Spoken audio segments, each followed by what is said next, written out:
बिस्मिल्लाहिर्रहमानिर्रहीम। अस्सलाम वालेकुम। आज 15 अगस्त बरोज़ जुमेरात हम बात करेंगे 2 अहम केसेस के हवाले से। पाकिस्तान तहरीक इंसाफ के सरबराह इमरान खान के ख़िलाफ़ तोशा खाना का जो मुकदमा था, आज जस्टिस मियाँ गुल हसन औरंगज़ेब साहब ने और जस्टिस बाबर सत्तार साहब ने जो नवाज शरीफ वगैरह के ख़िलाफ़ तोशा खाना का मामला है या और कोई भी शख्स जिसने तोशा खाना से फ़वाइद लिए हैं, उनके मुकदमात को भी खोल दिया है और नैब की बदनीयती के ऊपर बड़े सवालात उठा दिए हैं। उसकी तफसील मैं आपके साथ शेयर करूँगा।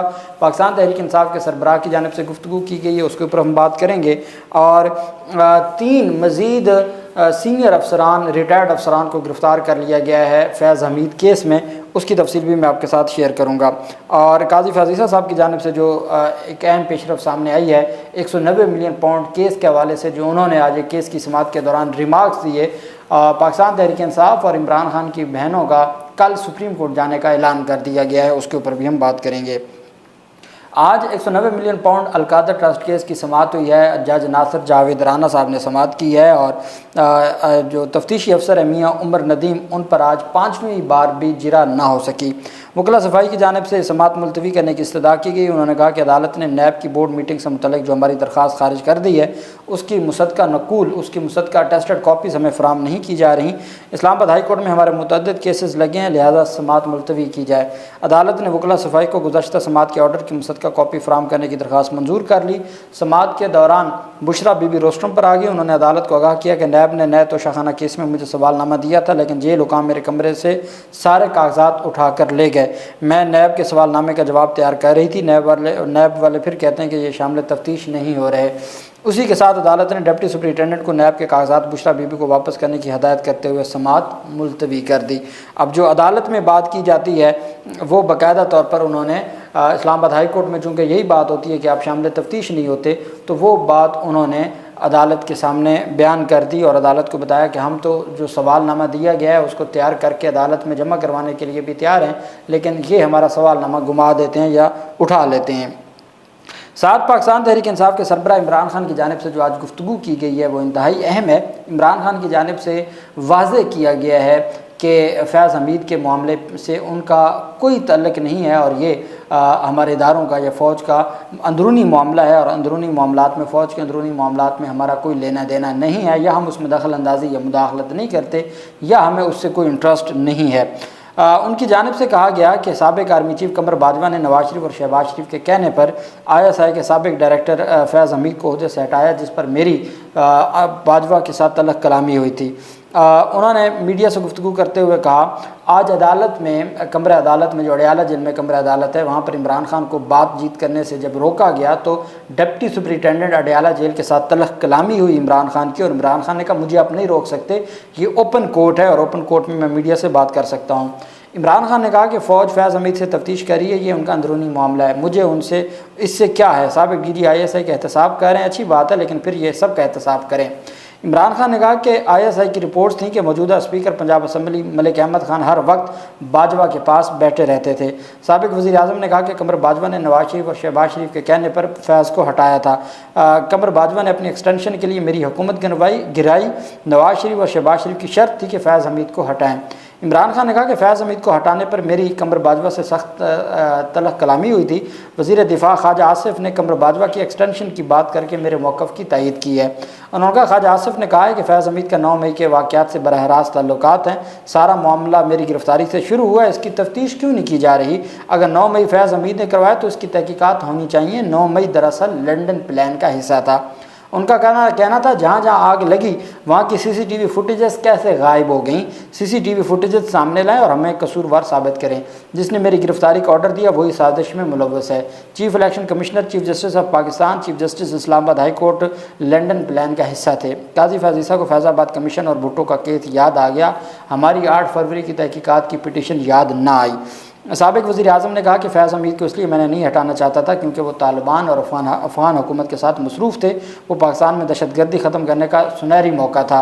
जनरल फैज़ ने मुल्क से दहशतगर्दी ख़त्म करने का मुकम्मल प्लान बनाकर अपोजिशन को दिया था। इमरान खान ने कहा कि फैज़ हमीद के तालिबान के साथ अच्छे ताल्लुकात थे। वो 3 साल तक तालिबान के साथ मुज़ाकरात करते रहे। मैं बार बार बाजवा को कहता रहा कि फैज़ हमीद को ना हटाएं। बाजवा ने अपनी एक्सटेंशन के लिए फैज़ हमीद को हटाया और ISI को PTI के पीछे लगा दिया। इमरान खान ने कहा कि जनरल फैज़ हमीद हमारा मुल्क का असासा थे, उन्हें ज़ाय कर दिया गया।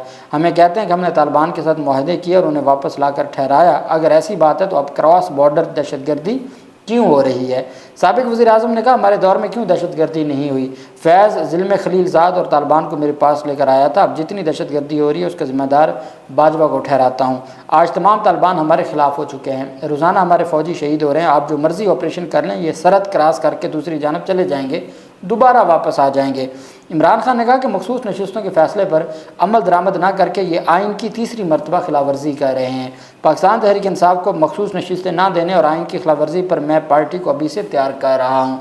उन्होंने कहा पहली दफ़ा इन्होंने 3 माह में इंतखाबात ना करवा के आइन को तोड़ा, फिर इन्होंने अक्टूबर में इंतखाबात ना करवा के आइन को तोड़ा और अब सुप्रीम कोर्ट के मखसूस नशिस्तों के फैसले पर अमल दरामद ना करके ये आइन को तोड़ने के मुतरादिफ है। इमरान खान ने कहा इनका मसला ये है कि 8 फरवरी को पीटीआई इलेक्शन जीत गई। चीफ जस्टिस और इलेक्शन कमीशन अब फ्रॉड इलेक्शन को छुपा रहे हैं। पिंडी के साबिक कमिश्नर ने एक बात ठीक कही थी, ये चाहते हैं कि पीटीआई को मखसूस नशिस्तें ना मिलें और ये आइनी तरमीम कर सकें। इमरान खान ने कहा पहले 90 रोज़ में इन्होंने इलेक्शन नहीं करवाए, फिर अक्टूबर में भी इलेक्शन से भाग गए। अब ये तीसरी दफ़ा आइन में तरमीम करने जा रहे हैं। हम सड़कों पर निकलने लगे हैं और पार्टी को तैयार रहने को कह दिया है। इमरान खान ने कहा कि मखसूस नशिस्तों के फैसला पर अमल ना करके ये आइन की तीसरी मरतबा खिलाफ वर्जी करेंगे।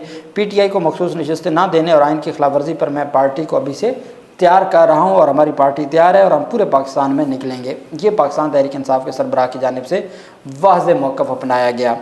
दूसरी जानिब इमरान खान और बुशरा बीबी की गैर कानूनी गिरफ्तारी और तोशा खाना जो नोटिस थे, सेकंड जो केस है तोशा खाना का, उससे मुतल्लिक इस्लामाबाद हाई कोर्ट के जस्टिस मियाँ गुलहसन औरंगज़ेब साहब की सरबराही में जस्टिस बाबर सत्तार साहब, ये 2 रुकनी बेंच था जिसने समाअत की और अदालत ने जस्टिस मियाँ गुलहसन औरंगज़ेब ने नैब प्रोसिक्यूटर से मुकालमा करते हुए कहा कि नैब का कॉल अप नोटिस मुबहम है। नैब का नोटिस जारी करने का ये तरीक़ाकार नहीं है। इस्लामाबाद हाई कोर्ट नैब के इस तरह के कई कॉल अप नोटिस पहले ही कलअदम करार दे चुकी है। क्या आप नैब के कॉल अप नोटिस का दिफा करेंगे? अगर नैब की इंक्वायरी बल्गारियन सेट से मुतल्लिक है तो वो नोटिस में आप लिख दें। इमरान खान को 13 जुलाई की मैजिक डेट को गिरफ़्तार करने की वजह यह है कि नैब गिरफ़्तार न करता तो वो जेल से बाहर आ जाते। नैब का पहला कॉल अप नोटिस तो दुरुस्त नहीं है, दूसरा हमें दिखा दें। आप नैब के मुबहम कॉल अप नोटिस पर गिरफ़्तार का जवाज़ कैसे पेश करेंगे? ये अदालत आज ही गिरफ्तारी को गैर कानूनी करार दे सकती है। अदालत को मुतमईन करें कि नैब अपोजिशन को दबाने के लिए इस्तेमाल नहीं हो रहा। अदालत ने 2 बातें आज वाज़ेह कर दी कि जो नैब के कॉल अप नोटिस हैं वो मुबहम हैं और कई ऐसे नोटिस पहले इस्लामाबाद हाई कोर्ट कलअदम करार दे चुकी है। दूसरा, उन्होंने कहा कि जो तरीक़ेकार अपनाया गया है और जिस तरीके से 13 जुलाई की मैजिक डेट इधर बरी होते हैं और उधर गिरफ़्तार हो जाते हैं, तो इससे नज़र आता है कि ये बदनीयती है और क्यों ना इस गिरफ़्तारी को हम आज ही गैर कानूनी करार दे सकते हैं। अब हमें मुतमईन करें। जस्टिस मियाँ गुलहसन औरंगज़ेब ने कहा कि क्या नैब ने तोशा खाना के दीगर तहफ़ पर भी किसी के ख़िलाफ़ इंक्वायरी की है? उसमें नवाज शरीफ, शहबाज शरीफ, आसिफ जरदारी, यूसुफ रज़ा गिलानी, जनरल बात की कि क्या तोशा खाना के हवाले से सिर्फ इमरान खान के ख़िलाफ़ कार्रवाई शुरू की गई है या किसी और के ख़िलाफ़ भी कोई कार्रवाई हुई है? क्या काबीना डिवीज़न की फहरिस्त के मुताबिक किसी एक शख्स ने भी तोशा खाना में अपना जमा करवाया है या ये सारे का सारा जो मलबा है वो सिर्फ इमरान खान पर गिराया गया है? नैब ने अपनी नेक नीयती साबित करनी है कि वो इस्तेमाल नहीं हो रहे। नैब ने यह साबित करना है कि वो आज़ादाना कार्रवाई कर रहे हैं। नैब ने दीगर ज़्यादा महंगे तोहफ़ों पर अपनी आंखें बंद कैसे की हैं? वो इशारा मेरे ख्याल में वो गाड़ियों की तरफ जा सकता है, जहाँ गाड़ियाँ ली गई और बाकी जो दीगर महंगे तोहफे थे वहाँ क्यों आंखें बंद की गई हैं? नैब ने सिर्फ ये केस कैसे पिक कर लिया है? नैब ने ये रेफरेंस दायर क्यों नहीं किया? ताख़ीर क्यों की जा रही है? नैब वाज़ेह कह दे कि उन्होंने इमरान खान और बुशरा बीबी की गिरफ्तारी को प्रोटेक्ट करना है। सेक्रेटरी काबीना तोशा खाना का कस्टोडियन होता है। अगर कोई तहफ़ जमा नहीं करवाता तो सेक्रेटरी काबीना ने इक़दाम करने हैं। नैब ने सेक्रेटरी काबीना को मरकज़ी मुल्ज़म क्यों नहीं बनाया? अगर कोई तहफ़ लेकर जाता है तो वो मरकज़ी मुल्ज़म तो बन ही नहीं सकता। क्या नैब ने सेक्रेटरी काबीना के वारंट गिरफ्तारी जारी किए हैं? नैब प्रोसिक्यूटर ने कहा कि नैब ने ग्राफ्ट ज्वेलरी के एक तोहफे की बुनियाद पर पहला रेफरेंस बनाया, दूसरा रेफरेंस बल्गारी सेट के तोहफे की बुनियाद पर बनाया।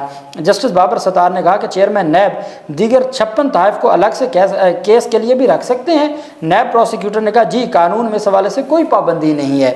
इस्लामाबाद हाई कोर्ट के 2 रुकनी बेंच ने नैब के तफ्तीशी अफसर को हुक्म दिया कि वो आज या कल जाकर इमरान खान और बुशरा बीबी को सवालनामा देकर जवाब लें। हम आइंदा समाअत पर इस केस को फिक्स करेंगे, फिक्स मकसद डिसाइड करेंगे। जस्टिस मियां गुल हसन औरंगजेब ने सलमान सफदर से कहा कि इमरान खान और बुशरा बीबी के तफ्तीश में ताउन न करने पर हमारे लिए इस केस का फैसला करना बहुत मुश्किल है। उनसे कहें कि वो सवालनामा का जवाब दें। बुशरा बीबी नैब की अदालत में कह रही है कि मैं सवालनामा तैयार कर रही थी, मेरे कमरे से उठा के ले गए हैं। यहाँ तक मामलात है और मुझे लगता है अब अदालत ने 21 अगस्त के लिए नैब तफ्तीशी अफसर को कहा है कि वो पेश हो, इन सवालों का जवाब दे कि भाई बाकियों के खिलाफ क्यों नहीं कार्रवाई हुई, बाकी दीगर जो महंगे तहफ़ थे उनके ऊपर क्यों नहीं कार्रवाई हुई। ये तमाम की तमाम तफसीलात मांग ली हैं, उनसे जवाबात मांग लिए हैं और सवालनामा कहा है कि आप पहले कहते हैं ना शामिल तफ्तीश नहीं होते, उन्होंने कहा आप इनको सवालनामा दें सलमान सफदर साहब, उसका जवाब आप लेके दें। तो वो सवालनामे का जवाब इमरान खान, अगर वो सवालनामा वो वहाँ नहीं भी देंगे तो जो पाकिस्तान तहरीक इंसाफ के वकील हैं वो सवालनामा खुद ही जमा करवा देंगे अदालत में।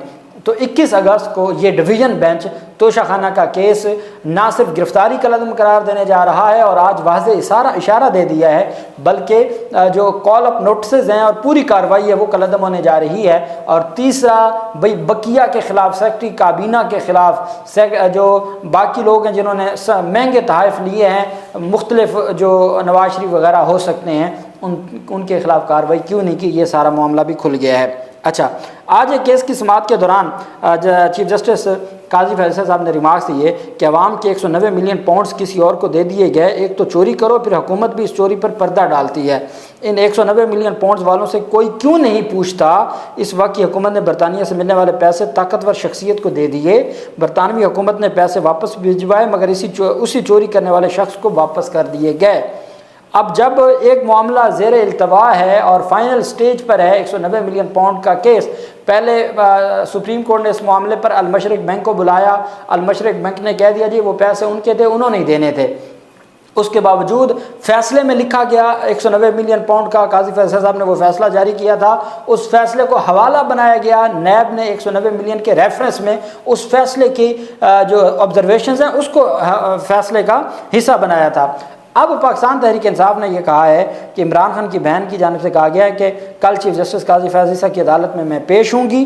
जो केस ट्रायल कोर्ट में चल रहा है, चीफ जस्टिस ने उस पर कैसे रिमार्क्स दिए उसकी वजाहत ज़रूरी है। इस बाबत मैं कल सुप्रीम कोर्ट ऑफ पाकिस्तान में ख़ुद पेश होंगी और मैं काजी फैज़ल साहब से ये गुजारिश करूँगी कि हुज़ूर वाला मेहरबानी करके आप इन अपने जो ऑब्जर्वेशन है उस पर वजाहत दें। आपके ऑब्जर्वेशन की वजह से नीचे जो मातहत अदलिया उसके ऊपर फ़र्क पड़ रहा है। इतना बड़ा कि एक केस फाइनल स्टेज पर है और ये कुछ कहा गया है और ये एक पूरा निज़ाम है।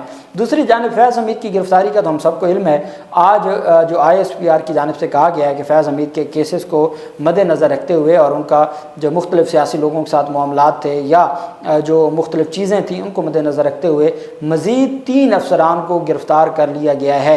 ये रिटायर्ड फ़ौजी अफसरान हैं और इसका मतलब है एक तो 2-3 नाम, वो जो सोसाइटी है उस सोसाइटी के ख़िलाफ़ कार्रवाई के लिए जब मामला सुप्रीम कोर्ट में गया था तो उसमें भी 2-3 और फैज़ हमीद के साथ अफसरान के नाम थे जो अब रिटायर हो चुके हैं। या तो उनको गिरफ़्तार किया गया होगा या कोई और होंगे।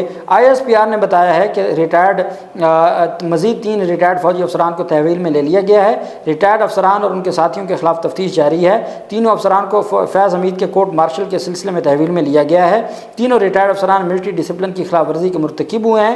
ISPR के बयान में तीनों अफसरान के नाम और रैंक से मुतल्लिक़ कोई तफसीलात फराहम नहीं की गई।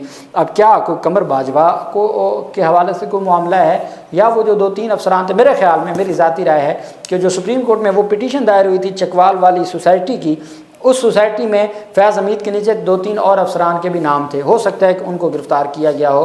खैर 3 बड़े मज़ीद अफसरान को भी, रिटायर्ड अफसरान को गिरफ़्तार कर लिया गया है। अल्लाह पाक पाकिस्तान का हामी नासिर हो। बहुत शुक्रिया। अल्लाह हाफ़िज़। पाकिस्तान जिंदाबाद।